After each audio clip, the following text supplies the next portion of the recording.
So last night I got home late. Big win for the Trojans against Stanford. Big win for us. Got home late. Came home. I got home and my first thought was, NFL Sunday. What else could I get excited for tomorrow? Sit down. Got in my bed. Think it's gonna be a nice night of sleep. And I was there for about 10 minutes laying on my back trying to fall asleep. And I was like, something's not right now. I don't know what it is, but something's not right. So I turned over to the side. Try to get on the side. Maybe that'll help. Long story short, the side didn't help. I got up. I was like, I'm just not feeling right. Got up, went to the bathroom. I booted my brains out. I had to boot last night. And the second I finished booting, I thought of one thing. You know what that one thing was, Everett? You've been waiting all day for Sunday night. I've been waiting all fucking day for Sunday night. Sunday night football. Bucks up 12 on the fucking the Cowboys right now. 3 points. We're getting right into the episode right off of that. Last night, I booted, and the only thing I could think of on my mind was football. Let's get right into the episode. What is going on, everybody? Welcome back to another episode of the Waterboy Podcast. Today, it is episode number 47. 47. We can count. And screw a college football recap. Actually, we might do that. NFL Week 1 is Sunday night. It is Sunday night. We are currently in the second half, third quarter of Sunday night football. But this is what we're gonna do. You get a live reaction out of us. This is what we're gonna do. You have 30 seconds to recap college football. I'm going to time. Ready? All right, 30 seconds to recap college football. 1.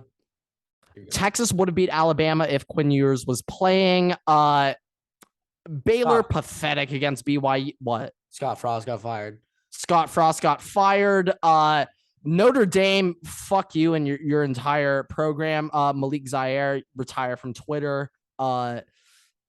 Utah's kind of back, not gonna lie. USC beat down on Stanford. Ohio State played Arkansas State, so there's no Ohio State of the Union. JJ McCarthy's the starting quarterback for Michigan. All right, sorry, Cade McNamara. That's it. Sorry. That is all we have for college. Tulane won, by the way, folks.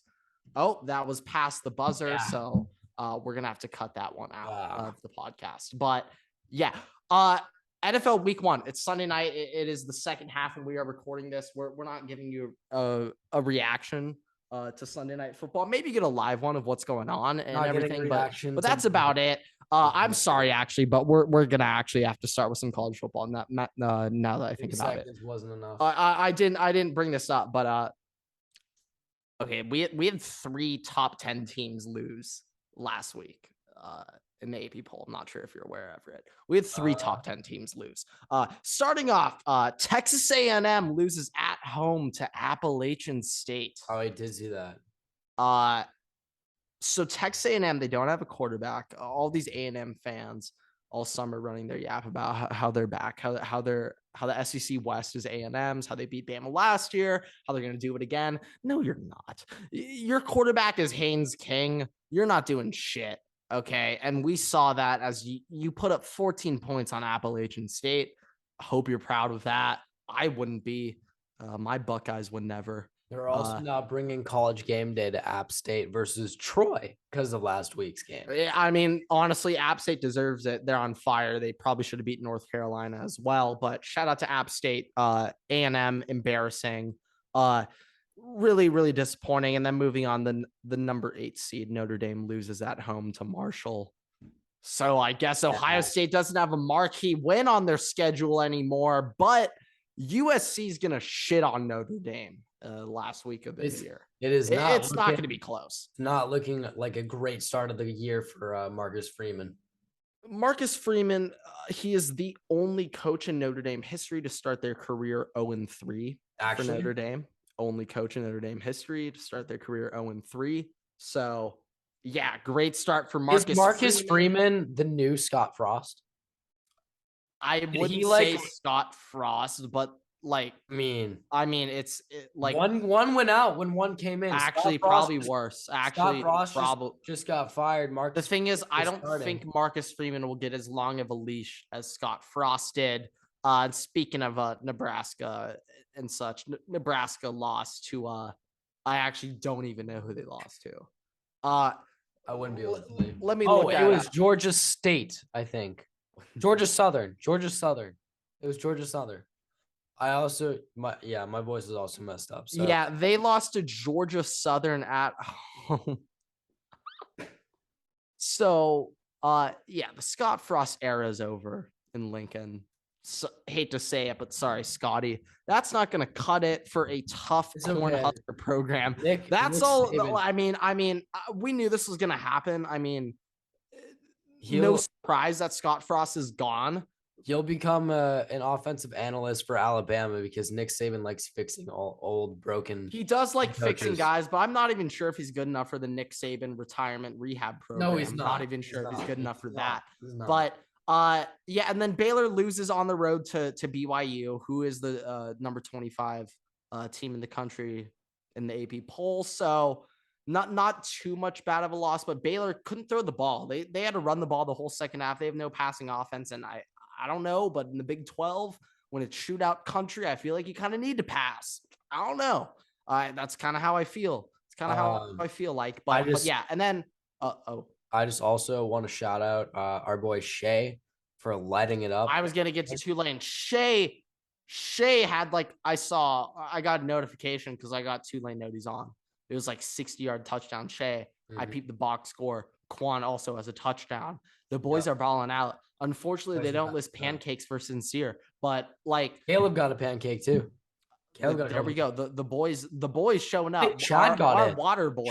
Chad got into. Fuck up. Chad got in. I'm pretty sure Chad got in, dude. No, he would have texted me. Maybe been like, "Did you peep me?" But Win got in. He's in our fantasy league. Win got in. Okay, shit. Maybe I'll cut the tape again, but.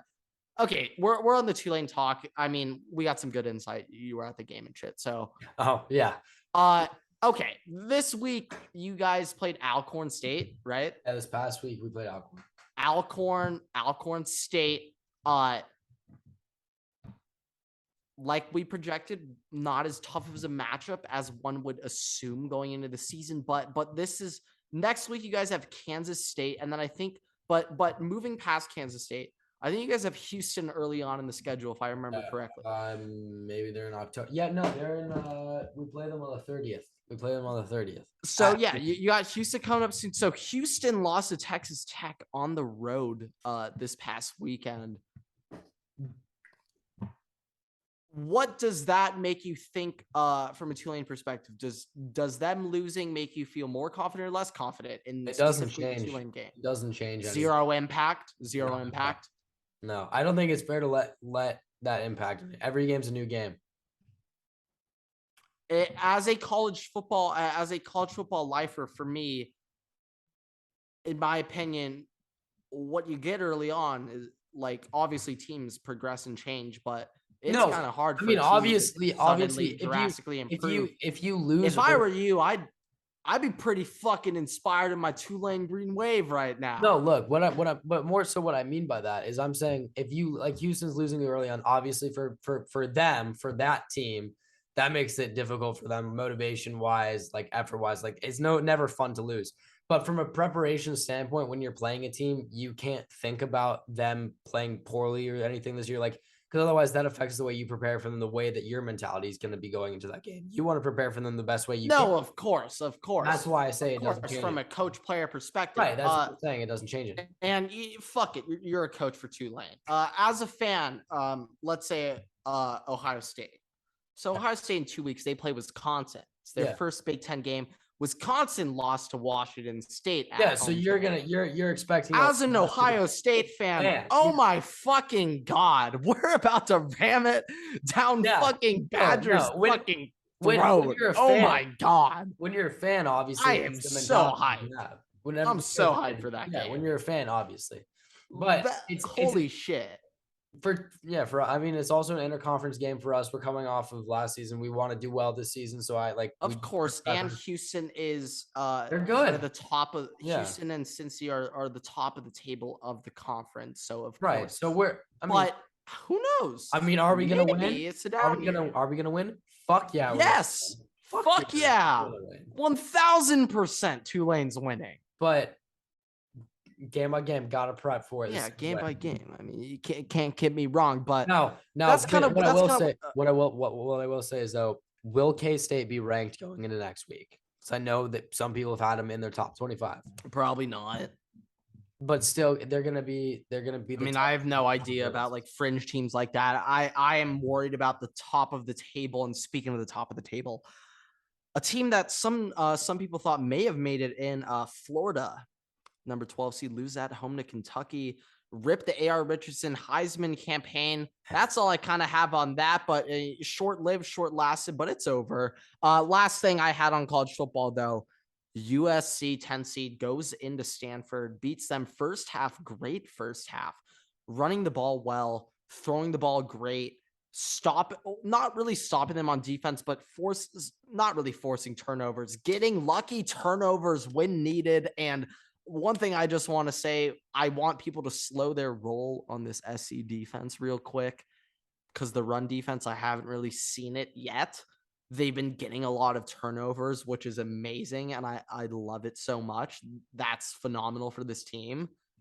I just think I compare, when I think of USC, like, do we want this team to win a national championship? I don't think they're there yet. I don't think they have the roster. And that's kind of what I'm thinking. But winning the Pac-12 100%, making the college football playoff, I think they could 100% go 12-0 this year. And speaking, screw the college football, we're done now. Tom Brady just threw a touchdown to Mike Evans. Bucks are up. I got Brady in fantasy. I want to get into, okay, screw it. We're done with college football. We're getting into the NFL. Okay, NFL. All right. I got some reactions. Okay, first things first. We have to start with your game. And I hate to say it, Everett. I'm okay with that. We have to start with your game. Justin Jefferson's performance today was inspiring to all fantasy owners. I said weeks ago, if I had the number 2 pick in the draft, I'd take Justin Jefferson. Look at Justin Jefferson today. Look at Christian McCaffrey, folks. Who the hell would you rather have on your team? I honestly, and I told you this when you were going to draft Christian McCaffrey, number 3, and I said draft Austin Eckler, Justin Jefferson. I said I drafted Justin Jefferson at 3 in my other league. But I said specifically, I don't think that CMC is worth a first-round pick, or if it's going to be in the late first round. Well, if he's fully healthy, is 1. Well, yeah, but it's the Panthers offense we're talking about. Like, I mean, they know that it's going to. No. Sure, but CMC has performed in the Panthers offense. No, I know. Either way, that's not the concern. Either way, here's the Panthers offense isn't the concern. It's the health. No, I know. Either way, Justin Jefferson had 100. Shit, Matt Ruley, he could get CMC in first RB in fantasy. Even he could do it. You could do it. Anyone could do it. All right. He just has to play the whole season. Justin Jefferson at halftime. Please. 30 fantasy points, 150 receiving yards, and a touchdown. Who has him? Who has him in our league? You have him. Who also has Saquon? Big week for the boys. Jay Jennings and Saquon, 2 top earners, not including quarterbacks, for this week. So all I'm saying is we should have fed Justin Jefferson more, got him 200 yards. He was right there. He ended with 184, I think. Now, yes, but when you're up that big, let's do no injuries. Let's worry about week 2. MVP. Justin Jefferson. MVP. 22 MVP. Okay. Pass over. Now, when you said MVP, my first thought was MVPs usually give Opoi to someone else. They usually like to have multiple people win it. So when you said that tweet, my first thought was, shit, is Justin Jefferson doing too well right now? Do I need him to slow down a little bit so he only wins Opoi and not MVP? Because that week 1 performance, holy shit, Justin Jefferson. Minnesota Vikings at home, what was it, 27? 20-7, I believe. Maybe it was 23-7. I think it was 23-7. It was 23-7. It was more than 20, pretty Yeah, sure. I don't know the number So after, but first things first. I'm gonna be explicit in this episode because I'm excited and I'm hyped up. I don't swear that much, but I will in this episode. First things first. Fuck you, Green Bay. Fuck you, Aaron Rodgers, and fuck you, Matt LaFleur. You're spiking the ball with 1 second left, down 16 points in the fourth quarter. What the fuck? were they Why? actually trying to get Jordan They Love They reps? put Jordan Love in at the 15 fucking yard line, and they marched him down the field with 1 second left to go instead of just running the clock out. Like, Hey, you gotta get your players ready. Kevin O'Connell was like, there was 1 second left. He like took off his stuff. He was walking on the field to go shake Matt LaFleur's hand, and he had to go back. And he's like, no, like go back, because Jordan Love ran up and spiked the ball with the second left and tried to throw a Hail Mary for a touchdown. So like do I do that? I do that in Mountain. I'm not a fan of that move, but hey, Jordan Love needs reps. He's a young guy. He needs experience. He does. Time. But so that's first thing. Second thing, it feels great, man. It feels wonderful to be excited for the future. Like as just my life has been as a Vikings fan, I was still very, very paranoid. And even after Aaron Rodgers scored that first touchdown, I was like, ooh, sack. I was like, it's happening again. Like, we're gonna choke it. We didn't. It's Kevin O'Connell season. It's KOC. And I'm excited. It like we sacked Aaron Rodgers with 4 different people. Harrison Smith got a pick. First time Aaron Rodgers has thrown a pick in like 15 games. Yeah. Fumble. Rodgers throwing a pick. Aaron Rodgers. I think that new tattoo might have messed him up, bro. Not the greatest showing for the Green Bay offense. They looked like it kind of seemed like, I mean, I wasn't really paying attention to the game, but it seemed like Aaron didn't have a go-to guy all night. Aaron Rodgers is sitting at home right now, just replaying highlights of him and Devontae Adams on his phone. Okay. I have a question. I have a question for you on this game. Okay. Why did AJ Dillon get like 3 times as many touches as Aaron Jones today? See, that was my question too. And it doesn't make much sense because they just paid Aaron Jones a bag. Yeah.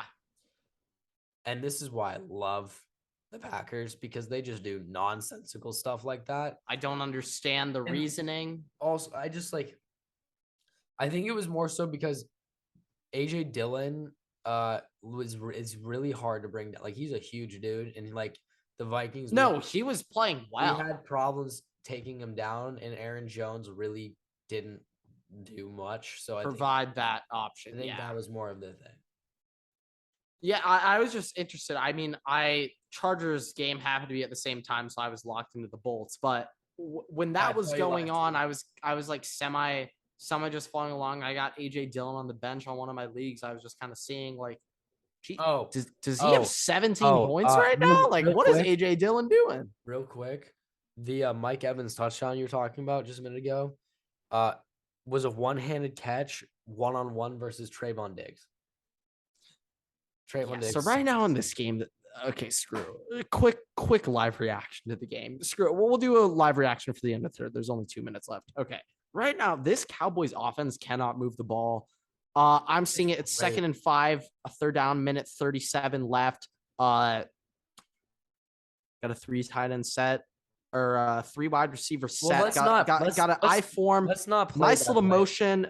That's gonna be boring. No. I just, their offense is stagnant as shit right now. Okay, I'm telling you, they don't do anything on offense. I told you that and it's like losing Amari was really bad. But also, he doesn't have weapons. Kellen Moore's offense is not good. It was good for the first couple games, but now everybody knows what it is. So I'm not quite sure. I'm not even sure if that's necessarily it. It's just he has nowhere to go. Like, Dak has nowhere to go, and their O-line is depleted. Their no, that was the Bucks left tackles out for this game, but they can't get a push up front.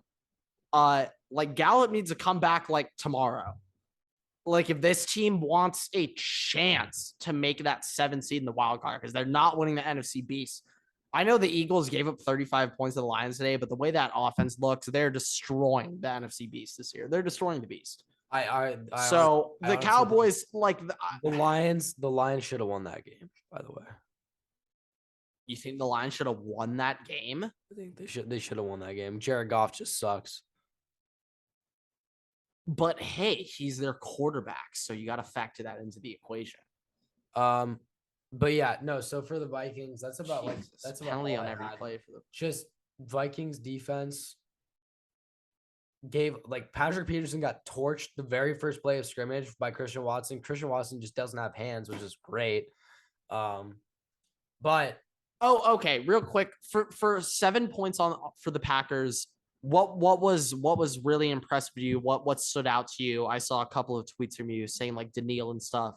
Pass rush stand out to you, run defense, pass defense. What stuck out to you? Maybe a position group, linebackers, D line, secondary. So what stuck out to you on the defense? I can't judge the D line that well just because. What do you mean? You used to play center. Line play. But Bakhtiari, their left tackle, was out, and so was their left guard. It might be the left, but they had another starter that was not playing. Yeah. Mm-hmm. So I can't fairly judge them, but what I will say is based off of D-line that. What do you think? But based off of what I saw today, I would say that the D-line was playing really well. The corners scare me a little bit. Run defense, pass defense. Well, they getting sacks, they stop them run. What was it? Pass defense, we kind of got sliced and diced a little bit on the pass, but because the rush, the pass rush was so good, there wasn't as much time for Aaron Rodgers to throw, and we got a lot of sacks today. And we banged up Aaron Rodgers. There's a play. He was on the ground for a while after one of the plays. Yeah, I saw clips of him kind of bitching on the ground, moping around, kind of. Yeah. But big sacks. Was Daniil kind of that forefront? Did Za'Darius have his revenge game? Za'Darius got the first sack of the game. That's big. That's big on the revenge factor. So, hey, that comes into the equation. You were right on Za'Darius Smith getting a little bit of pressure. What did you think going into this season? What was your big concern on the defense? The secondary last year, I heard countless times, who the hell's in the secondary? So how did they play today? They played okay. Patrick Peterson got torched. By who? Christian Watson, very first play. Should have been a 70-yard touchdown pass, wide open. Christian Watson, wide open. And just dropped it. Literally hit him in the hands right here, dropped it through his hands. And then Aaron Rodgers didn't target him the rest of the game. But I was impressed a little bit. Cam Dantzler Sr. Did better. Patrick Peterson, position? Corner. Patrick Peterson did a little better too. Just Andrew Booth Jr. got hurt. Akileb Evans was okay. It wasn't great. We almost had a pick. Sullivan almost had a pick, but it hit him. He just dropped it. We're getting there. We're improving, and that's what I like to see. But I mean, it's a great way to start the season off. Jordan Hicks was a little bit of liability. Going up against what's probably going to be your biggest threat in the division, in the Green Bay Packers, getting a win against them directly. Bears got a win though today. Yeah, Bears got a dub. We got to watch out for the feisty Bears. We're going to get into that later, but I wanted to say something we didn't really go over last time. Both of us, we played our arch rivals in week 1. We didn't really go over that last week, but you had the Packers. I had the Raiders week 1, and we didn't really go over that. But how does it feel getting that first win over a division rival in week 1 when it's kind of a cheap BS game and that the teams aren't really ready yet? It's week 1. You're just kind of rolling out there, kind of your basics. How good of a start is that for us? I feel like it literally couldn't have been a better way to play. I would have rather played them in Green Bay week 1 if we were to win. 100%. But hey, shit, beggars can't be choosers, right? Because we played. By the way, we finished our year back-to-back games in Green Bay and in Chicago in winter, so that kind of blows. But I think getting to play the opener versus Green Bay, like obviously individual biggest rival, biggest contention for the NFC North title. Getting to do that, especially because now we have a new coach, they don't know what to expect. I think that's massive. And I think also getting that win early in the season, if it's a win, you're really hyped up. If it's a loss, you're really pissed off that you got to play this game right now. Yeah, like losing that week 1 game against the Packers, like when you're just thinking division, like you got 6 division games. You go 4-2 in those division games. That's a great sign. And starting off that win against the Packers is massive for that division race, that division hunt.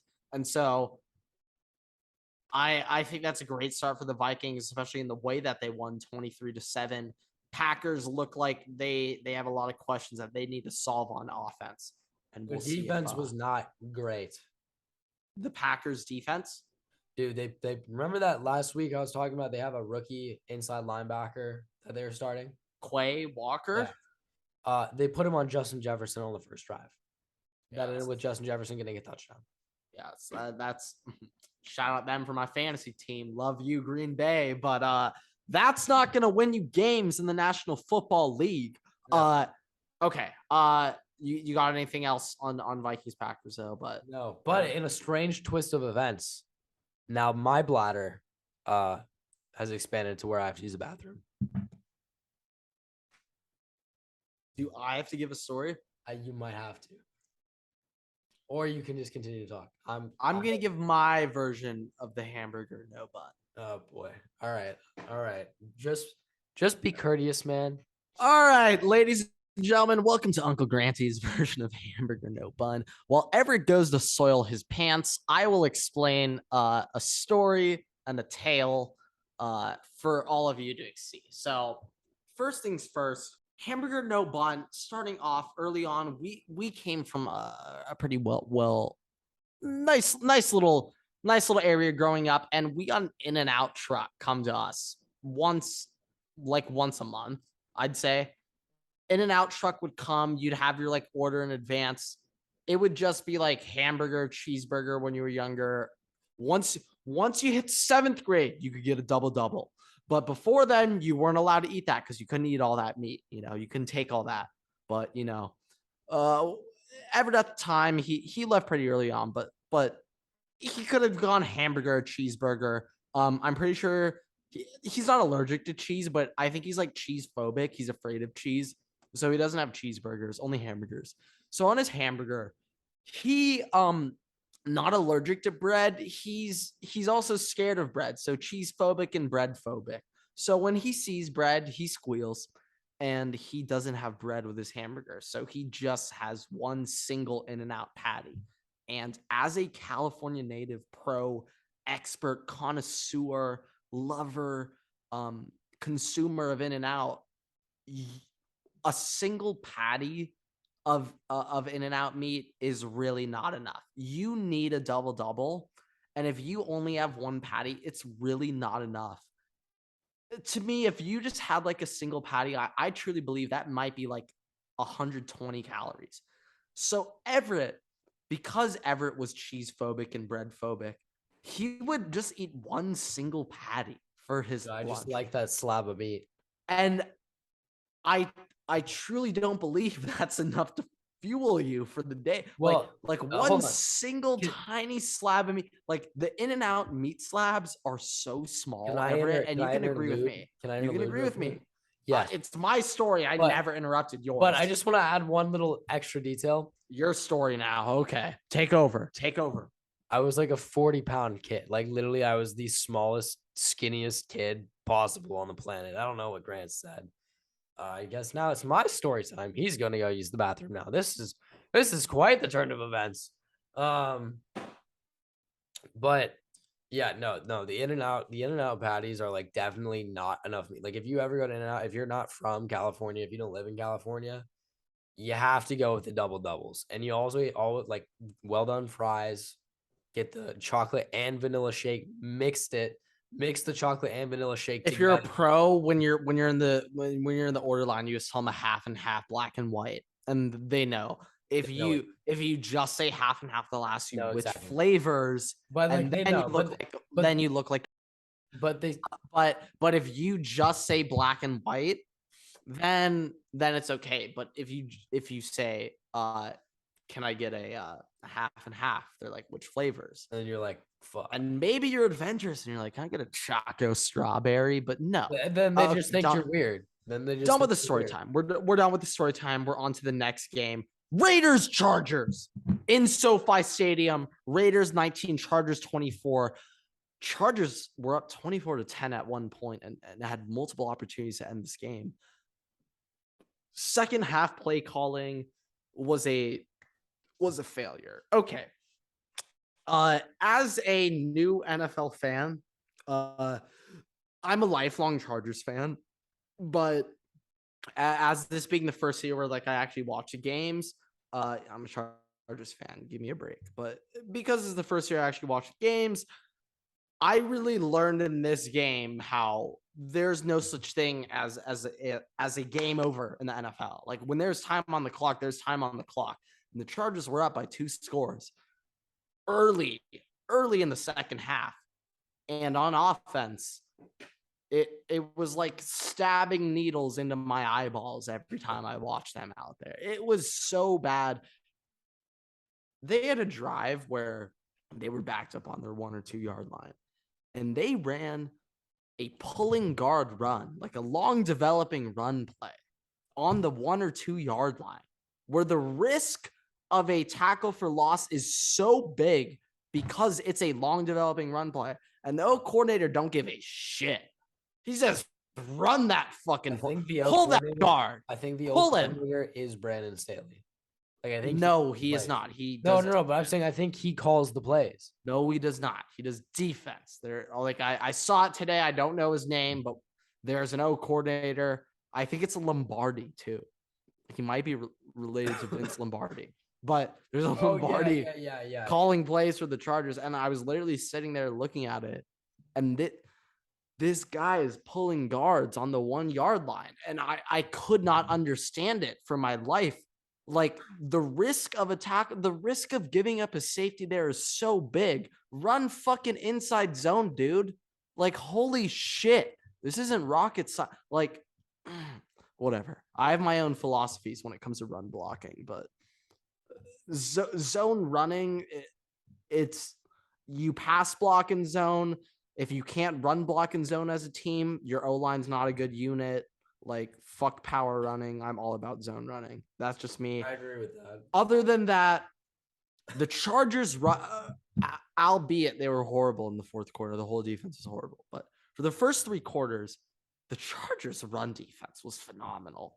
Josh Jacobs got held to fucking nothing until the end of the game. I don't think that Josh Jacobs is all that as a running back. It wasn't Josh Jacobs. It was his O-line was just getting manhandled. And made me so happy, Everett, to see. Made me so happy to see Joseph Day and the boys eating up front. But I had to give them their shout out. But the superstars of the day, Khalil Mack, 3 sacks on the day. Joey Bosa, sack and a half on the day. The boys came to play today. The DNs came to play. The edges came and they got sacks when they needed to. Now, the secondary, yes, Tranquil had a pick. Bryce Callahan had a pick on Renfro, which I'm about to get into, and how he locked up Renfro's bitch ass. But and then Asante Samuel got torched first couple of drives, but he picked it up. Had a pick on Devontae Adams in the fourth quarter, really big, when they were up 24-13. Very big momentum swing. Devontae should have scored a touchdown, and fucking Asante Samuel comes out of nowhere and picks it off. But regardless, other than the shout outs, okay, real quick. Bryce Callahan on Hunter Renfro. It was halftime. I was talking to a couple of my Chargers fans, and I was like, Hunter Renfro doesn't have a catch today. Like, Bryce Callahan is playing lights out.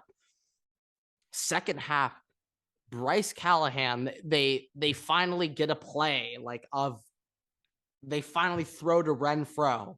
Right. Where Bryce Callahan breaks it up. Like, they finally actually throw to Renfro.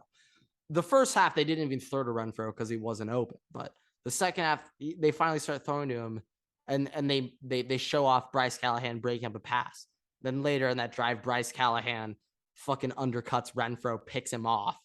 Bryce Callahan pick. And then I was like, well, I had Shine for like 8 seconds, 30 seconds. Like, look at Bryce Callahan. Then he gets a pick, and now the whole world's like, Bryce Callahan's been locked down. It's like, well, there goes my slight analysis moment of being smart before the whole public got on it. But whatever. Secondary was great. Now, Devontae had like 10 catches, 180 yards, yada, yada, yada. It's going to happen. But at the end of the day, that the defense, they'll improve. We need JC Jackson back. How long is he out for? They say he was a game time decision today. In my opinion, he's out for like 4 weeks. It could be the Danielle Hunter from last year where they said it's not a big injury. He's day to day. I think he's going to be out for a while because that's really weird to get surgery like during week 3 of the preseason. Why the fuck would you get foot surgery then? Why wouldn't you do it in week 1? You know, maybe like he really thought to himself, like, I cannot play this year unless I get this done. Like, maybe he that had to have been it. Antonio Brown. But that concerned me reading that. Forget that we saw Antonio Brown on the Las Vegas Raiders Hard Knocks, and he froze his entire foot on that show. He showed up to camp with a frozen foot. He was there for like a week on Hard Knocks too. Yeah. But like at the end of the day, if JC Jackson comes back healthy, I have really high hopes for this team. Like, I got great expectations. They played for the first 3 quarters. They were, in my opinion, the top 3 team in the NFL. And then you saw the last quarter, and then the memes of the Chargers started rolling in. And then we're like, okay, they're the top 50%, but they're not top 3, not even fucking close to that yet, based off how they ended that game. So if JC Jackson's on that defense, though, I think they have a chance. But at the end of the day, the last thing I want to say about this team, Justin Herbert might be the greatest quarterback I've ever seen in my life. Now, I know you weren't watching the game. Like, I know you were dialed in. I know you were dialed into Vikings Packers, but there were countless third downs in the first half, like especially where 3rd and long, 3rd and 7, 3rd and 8, 3rd and 11, 3rd and 10, Chargers 3rd and 10. Chargers should not be converting these downs.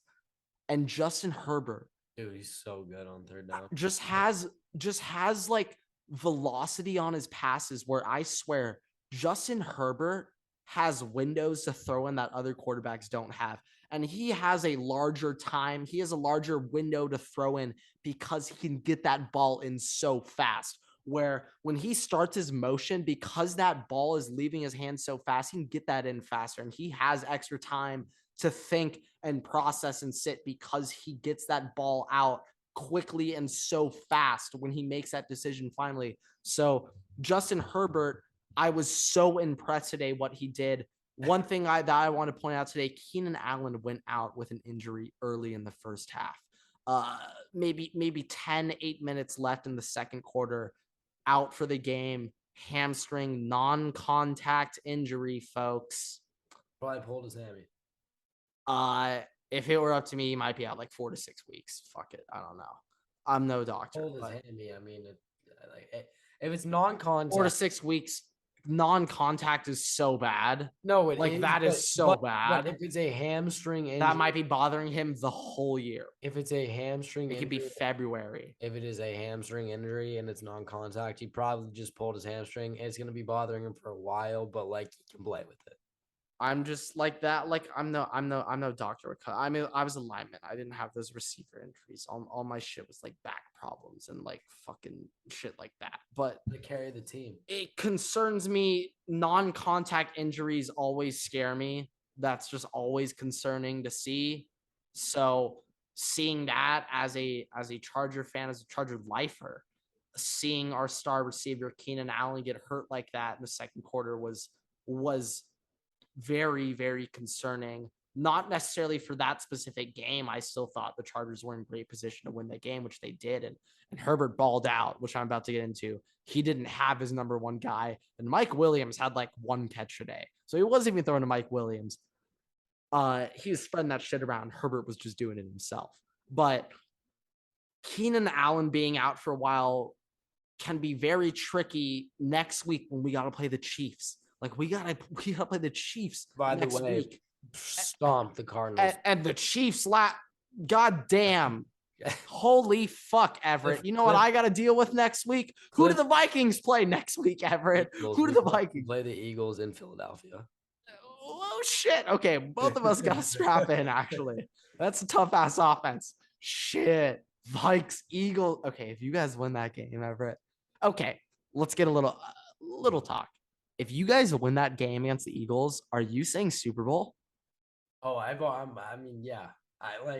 Because if they beat the Eagles, Everett, if the Vikings go in to after today, I already am saying Super Bowl. Like, I mean, like, but that's just because I'm like happy, I'm eager. Like, that's just kind of like the way that people are whenever they're no. But I mean, like, psyche mentally, if they go in and beat, and when I mean beat the Eagles, like beat them by a touchdown. Yeah, no, I'm like, if we win, yeah, no, I'm saying that we have deep playoff aspirations. I think this weekend, a lot of people were kind of bringing up how a lot of people are high on the Vikings, a lot of people are high on the Chargers, a lot of people are high on the Eagles. Those are three teams I heard a lot that weren't necessarily top of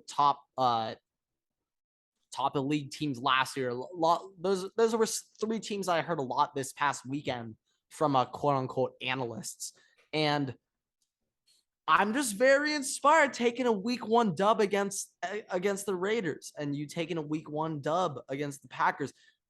If you guys take a dub against the Eagles and my boys take a dub against the Chiefs next week, the arrogance on this podcast is going to be unreal. What happens if the Chargers and the Vikings play each other in the Super Bowl? I think we would have to. I think our podcast blows up. I think we would have to buy Super Bowl. We'd have to go. We would have to go. Because, like, okay, you just said that and you actually just jinxed it. And now both our teams are fucked. So fuck you. I mean, you should not have said that. But you really shouldn't have said that. Like, you actually just screwed both of our seasons over. We're both getting shut out next week. but like, in all reality, though, like, if there was ever a scenario where the Vikings and Chargers played in a Super Bowl, it was me versus you, we'd obviously have to go. I don't care how much those tickets were. If my Bolts made it my first year when I was like a fan of the team, oh, it's destiny. It's destiny. It was meant to be. And at this point, if the Vikings made a period, I would probably try and go. At this point in my I would try. Like, I wonder how many people this year thought to themselves, I'm going to become a lifelong Chargers fan this season. I might be like 1 of 5. Not even. That was a boost. 1 of 2. 1 of 1. I'm the only person. I'm the only person on earth who thought themselves this offseason, I'm going to be a Chargers fan and we're going to win. I'm the only person who thought that. And we're going to win. Because we're good. Only in the first 3 quarters. Horrible in the fucking fourth. That's all I got, though. Justin Herbert throwing with zip. Unbelievable shit. Next thing I want to bring up. Michael Thomas is back, Everett. Forget the Saints beating the Falcons by 1 point. Even though it was Colts this year. Do the Saints play the Colts this year? I need to know this information for relevance to this topic, to this conversation. Keep going. I'll look it up. So, everybody is aware. I mean, you just said Michael Thomas is back. Slant Boy himself has been reincarnated. He is alive. The Saints do not play the Colts this year. All right. Well, that was just gonna be he murdered Xavier Rhodes in the Minneapolis Miracle game in 2017. And ever since then, every time Xavier Rhodes has played him, he has shit the bed. And Michael Thomas is his father. So I was just curious how that would go. But Michael Thomas is back. I will give him that. Yeah, 5 catches, 52 yards, 2 touchdowns today. Mikey T. Motherfucker at minimum is top 10 in the league. I think he's even top 5. He just has Jameis Winston throwing to him. Okay. I don't think you can say he's top 5, but okay. When healthy. His 2019 season, Everett. That was 3 years ago. Yeah, and he hasn't been healthy since. Okay, this is you like what? He's older. And he's healthy this year. He's older. And he just dropped 2 touch. He's like 28. He's like, how fucking old is he? He won a national championship at Ohio State in 2014. Okay. He's not 30. He's not old as fuck. Age. I bet he's younger than Stephon Diggs. Look that up. I guarantee he is. Guarantee. Michael Thomas is 29. Stephon Diggs is 28. 1 year off on that, but Stephon Diggs has played every year though. Whatever. Michael Thomas, when healthy, we'll see. I guess you're still doubting after week 1. I'm not doubting. No, I'm not doubting. I'm just saying that I don't think that at this point in the league that the NFL is, that he's a top 5 wide receiver. He's top 10. See. He's top 10, but I can't put him in the top 5. We'll see. Justin Jefferson. I think you'll show he is. Cup, Stephon Diggs, Devontae Adams, Tyreek Hill. I think Michael Thomas is going to show you how good he is this year. But I'm saying, do you think that he's better than Tyreek Hill, Stephon Diggs? Yeah, I think he will propel himself better than all those names. Justin Jefferson? Jamar? No. That was in the list of names there, though. Not Justin Jefferson, but Stephon Diggs, yeah. Okay. Michael Thomas will show why he's better than Stephon Diggs. Tyreek Hill, Cooper Kupp, Jamar Chase. Cooper Kupp, no, because that first game was unreal. Jamar Chase, yeah. Adams? Devontae Adams, no. Devontae Adams is really fucking good at football, and I saw that today as a Chargers fan. Okay. Devontae Adams today, like, holy shit. Oh my God. Like, very and he should have had another touchdown. He should have had, they should have added like a 50-yard touchdown to his stat line today. I think Michael Thomas will show you that this season that he'll be a top 5 receiver. I think Michael Thomas is, I think he's that guy, Everett. I'm really saying it. Michael Thomas is really good at football. Keenan Allen. Yes. I just had to ask as a Chargers fan, you got to defend your boys. So yeah, but Michael Thomas does stick shit that Keenan Allen never does. Is Sam cooking up some stuff in your microwave? Because I just heard some microwave. Yeah, I think that wasn't me. I actually don't even remember Sam walking by in the last 5 minutes. That might have been cooking for the past 4 hours. But yeah, great game. Great little game. Sorry, one thing I want to say.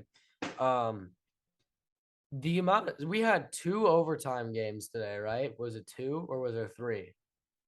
2 early slate. I'm not sure if they were later. We had Houston. So first and foremost, Texans, Colts, the Colts, and then we suck. had Bengals, Steelers. The Colts suck. Either the Colts suck or the Texans are good. I think it's a little more the Texans are good than the Colts suck. Because one, the Texans sold that game. They should have won that game. They had the lead. The fourth quarter, the 100%. And they. I think it's a little more. I think it's a little more. The Texans suck, or the Texans are good.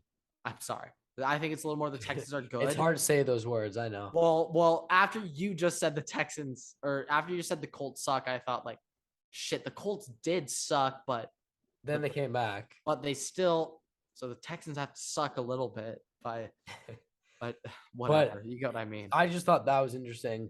The fact that the Steelers-Bengals game could have ended in a tie, the Bengals choked the living crap out of that. Joe Burrow, so Steelers had interceptions. I think Steelers had fumble. 2 field goals. Then the Bengals had 1 and missed it in overtime. They missed it. By the way, Burrow had 4 turnovers in the first half. It was blocked. It was blocked to win the game in regulation. Go out. Steelers get the ball. They don't make it. Bengals get the ball. They don't make it. Steelers get it back again. And then I think they won. Yeah. So that game was just a mess from the start. I think Najee went out for a little bit. Oh, my God. Okay. Big takeaway from the game. Great win for the Steelers, but TJ Watt tore his pec today. Yeah, he's out. TJ Watt tore his pec today. He was coming off the sideline, literally telling them, like, I just tore it. Like, it's torn. Like, he's telling the trainers as he's walking off, like, it's fucked. Like, I'm fucked. And I'm not a Steeler fan, but if you're a Steeler fan, that can't be great to see. That's not an inspiring sign to see TJ like that. No. But I mean, you got the dub. Mitch Trubisky obviously can play. They won. Their defense. Also, an Ohio State boy, Noah Brown's balling up right now on Sunday. Their defense did get, 4 interceptions and a fumble from Burrow because I don't know why. Maybe I don't know what was going on with Burrow today. Although his offensive line, for them putting so much money into it, still sucks. Okay, holy shit! Forget overtime. Bengals had an opportunity to win the game and they missed that extra point. McPherson missed that. They got blocked. Minka blocks that, and Minka also has a pick six, first touchdown of that Sunday slate for the NFL season. Forget the Bills Rams game. First touchdown of the season was. By the way, in that Bills Rams game, I don't know if you saw it, but on the last set of plays for the Rams, when Stafford missed that throw, he came off the field. He said, "I can't throw the ball. I can't throw the ball." And his shoulder's been messed up all offseason. So elbow. I thought it was elbow. And another thing about that elbow, something interesting is quarterbacks, like, you don't have elbow. Like the way you throw a football, like, your elbow's not that's your shoulder that's generating that movement. So Sean McVay in the offseason said, like, it's a very strange injury for a quarterback to have. Yeah. And just like Tommy, it's keep in mind. No, it was equivalent to Tommy John, but like, think about it this way: like, when you're a pitcher, like, throwing sliders is healthier for your arm than throwing curveballs. Yeah, that's the most. Throwing sliders, you throw it like a football. Like, technically, throwing sliders is the safest thing for your arm. Interesting. Like if you're it honestly is, because you're throwing it like a football. Huh. Like, when you're throwing fastball, curveballs is all yeah, that's shoulder. In other news, though, the Saints should have lost the game to the Falcons. Blocked Younghoe Koo. GOAT, by the way, Younghoe Koo. I think Dak is out of the game. Dak, by the way, said that in practice earlier this week. Number 10 Cooper Rush? Because number 10 is playing quarterback for the Dallas Cowboys. Right? No, Dak is running to the locker room. Dak said in after practice earlier this week that he felt a pop in his ankle, and they took X-rays and it was negative, but he obviously still said he felt a pop. So something's going on there. What is happening? What is going on in Dallas? Yeah, it seems like there may be some injury concerns in Dallas. Tyron Smith obviously out. Now Dak has concerns. Now Dak just banged up his wrist or is throwing. But what was that reaction? Did something just come up? What was No. That seemed like you had some breaking news right there. Like, did the Queen just die? Well, holy shit. We haven't gone over that yet. Okay. Over the weekend, Queen Elizabeth died. And rest in peace to the Queen. No disrespect in any way to the Queen, to the throne in any way, shape, or form. But when I think it was Thursday morning when she tragically passed. Thursday morning, I don't know why, but I just woke up, not middle of the night, but I woke up earlier than I needed to, and it was like 7 a.m., like 6:30, 6 a.m.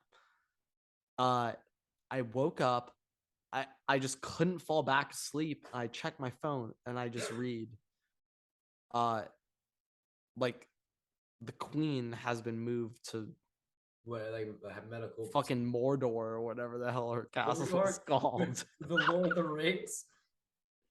That's what I think of the royal family. They're fucking Sauron. But don't clip that. I heard the really fucking Queen like Balmorder or something. I think it's called Balmorder or Bal something. You're really trying to name some Lord of the Rings places right now, man. Shut up, Everett. I'm just trying to tell my story. I wake up, it's so early in the morning, I just see the Queen. Like, the Queen might have passed right now. Like, her family is going to her castle or whatever to like see her. And my first thought was, how does this impact Premier League soccer? I literally woke up in the morning like, fuck, I got some decisions to make in fantasy Premier League. And if the Queen dies and this game week gets delayed, like Jesus. I have a week to think again. And I literally thought that, which is horrible of me to admit, but I'm man enough to admit it because I'm fucking American. I found out when the Queen died, a lot of people hate the Queen. I was kind of surprised. I was too. I'm as an American, I'm not quite aware in the geopolitical world, but I found out that a lot of people don't like the United Kingdom monarchs. I'll be honest, I kind of realized this weekend, like, she was the queen of multiple countries, not just England. She was the queen of so many territories. Like, that kind of sunk into me, and fuck it. I don't give a shit about English people.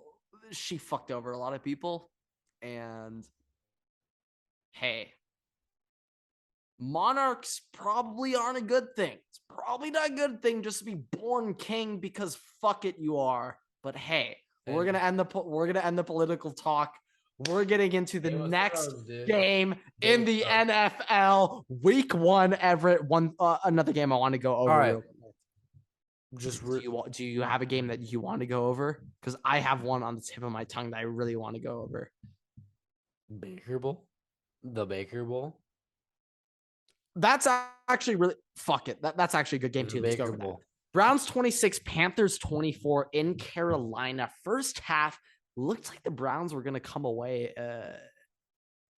in a non-competitive, easy Browns win, but Baker kind of answered back in that second half, hit Robbie Anderson on a 75-yard bomb kind of near the end of the game, kind of edged their way back. One thing that, as a Christian McCaffrey fantasy owner, one thing that concerned me is Christian McCaffrey had like 50 yards on 6 touches today, and he had a touchdown, which saved his fantasy day. But I think Baker Mayfield might fuck things up for Christian McCaffrey, even if healthy.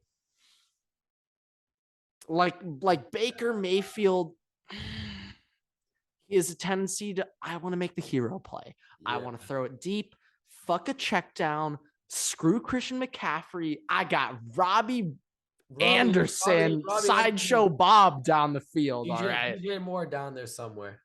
And that's what concerns me about Christian McCaffrey, is that he won't get his BS PPR catch points. Like, he won't get his 6 catches, 40 yards a game. He will not get that in this offense. And I'm really considering trading Christian McCaffrey in another league that I have right now. I think I can get Eckler for cheap. I think I get Eckler for cheap. And with Keenan Allen out, I think he might be he might be featured a little more. It was a very weird day. What do you think? For running backs in fantasy today. It was a really weird day. Really weird day for running backs. Jonathan Taylor was like the only top tier guy that actually hit today. Like, Dalvin, I thought if he had a touchdown, people would be like, "Oh my god, Dalvin!" But Dalvin played phenomenal today. No running backs on the Vikings didn't have a touchdown. But here's the thing. James Conner ran for 26 yards. That was it. Kareem Hunt, get out. But he had a touchdown to save his day, right? Save his day. He got 14 points. Kareem Hunt, 14. What was the receiving? His receiving yards were 29. Catch numbers. Catch number was 5. He had 5. 5. Okay. All right. So I guess that's his backfield. Yeah. Okay. James Conner's a good pick. So here's the thing. Kareem Hunt had 11 touches for 46 yards, but he got all of the touchdowns over Jesus Christ. Chubb. This is the thing though. Nick Chubb was fucking dominant today. Oh, I know. Like, that's why I say I'm not concerned about that though, because Nick Chubb will get. I'm saying that's why I think today was a weird day, because because Kareem Yes. I agree with you. Dontrell Hilliard got Okay, touchdowns over Derrick Henry. Yes. Okay, I get what you mean. AJ Touchdown Dillon got wise, touchdowns. weird. Like it was just Touchdown weird dies weird. distribution. Yeah, we're okay. On the goal line, I just feel like a lot of these guys were just gassed when they came on the goal line. They had 1 yard. Fuck it. Put the Jamal guy. Williams got Anyone can run touchdowns it. over DeAndre Swift. Another example: guys get hurt once they're in the or get tired in the red zone. Screw it, throw in the backup. They're fresh. They'll punch it in. Boom. So does that mean the strategy is to actually take the backups if you want touchdowns? No, because there's no guarantee that they're going to score those touchdowns, Everett. The thing is, Chubb is going to get his touchdowns. DeAndre Swift is going to get his touchdowns, who also was phenomenal today for the Lions. I also was kind of scared. But those running backs are going to get their touchdowns. Like one thing, so I'm not sure if you saw this TikTok, but last week there was like an older classic dad. It was one of those classic daughter posts, like look at my dad, like going over fantasy football, like vintage white girl daughter posts, and he's sitting there explaining like, hey, if you this cheat sheet guide, it's just a guideline. You don't need to take the player they tell you. If you got a player that may be a reach in your books, take him if you want him, take him. And that's what I thought to myself this weekend, that hey, there's some guys that screw it. You may just want to take them. And Nick Chubb, in my opinion, was a sleeper on a lot of people's boards. I don't know why the fuck people think Nick Chubb's a 3rd round pick. Nick Chubb is that guy. He is that guy in Cleveland. And when Nick Chubb gets those yardage, he gets the yards, okay? The guaranteed points every week, okay? The touchdowns is what isn't guaranteed. The yards are guaranteed, okay? And Nick Chubb put up like 140 yards this week. So I'd much rather have Nick Chubb than Kareem Hunt. However, the way that offense looks, Kareem Hunt might be the 2nd highest fantasy scorer in that offense behind Nick Chubb. He could get traded at some point this year. Also, that could happen. But if I was the Browns, I'd keep both of them, because I like Amari Cooper wasn't getting it done in their passing attack, and their passing attack wasn't really quite. Kareem Hunt had asked for a trade before the season started. That is also true. And I'll be honest, Kareem Hunt's probably checked out and like, fuck this team. But if there's a miracle scenario where Kareem Hunt buys back into the team, like I think him and Chubb can do a lot of work this year. I think they could. No, I agree. I think that there's a possibility for him to be traded the same way there's a possibility that Alexander Mattison gets traded by the deadline. Yeah, true. Okay, one other game on to another divisional matchup. Dolphins beating the Patriots 20-7 in Miami.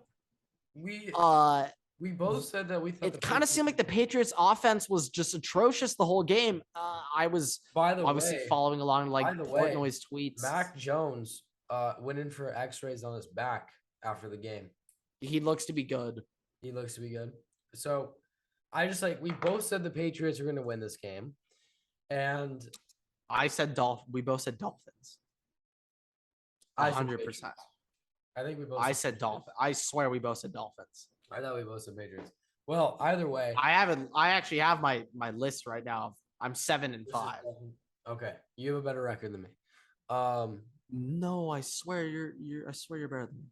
Mine's not. My record is 6-7 with. I'm not counting a tie. Okay. All right. Technically 6-8 with the tie.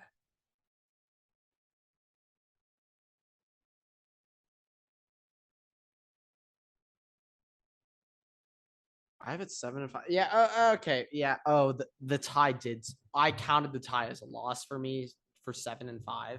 But okay. Screw our predictions. Whatever. I was a fan. I was a fan of that Dolphins outing.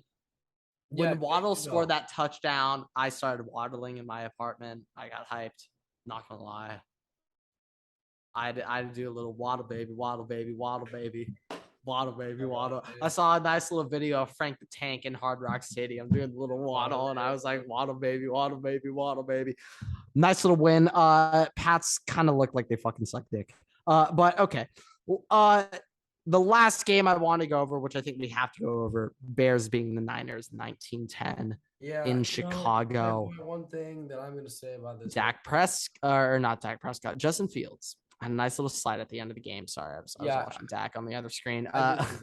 But the one thing that I am going to say is the weather was so crappy there. I'm not going to take any of that into consideration. No. Yes, I agree. But I was very impressed that the Niners scored 19 points and gave up 0 points in the second half. That was very impressive. Yeah, no, I think, or he gave up 3. I think it was 7. It was also like Trey Lance's first start. Like, I think that people need to allow him. Like, he's still. But Trey Lance got drafted ahead of Justin Fields. I thought he was. He better. did. No, he did. But what I will say is, like, Trey Lance, yeah, he had some time last year. Like, Fields don't get those excuses. He played a couple games. He played a couple downs in some games.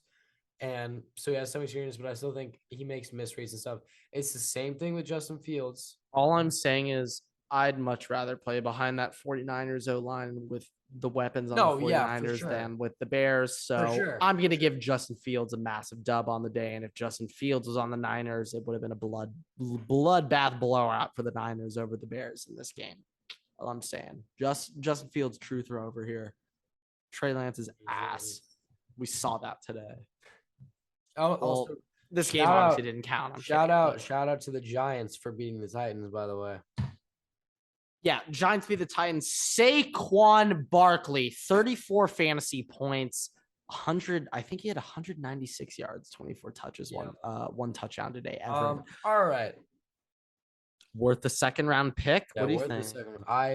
I think that I told you when you picked him in the second round in our draft. I said I like that pick. That was going to be my pick. You got him before me. Oh no! You got him after me. I took DeAndre Swift, but I was about to say I don't think that was. I don't think we exchanged that for the round 2. I think it was later in the draft that you were like, "Why the fuck did you take him? I want him." I was like, "You're 6 picks after me. You weren't gonna get him anyway. It's okay." But I've liked him. I think this is gonna be his resurgence year. I've liked him in all of my drafts.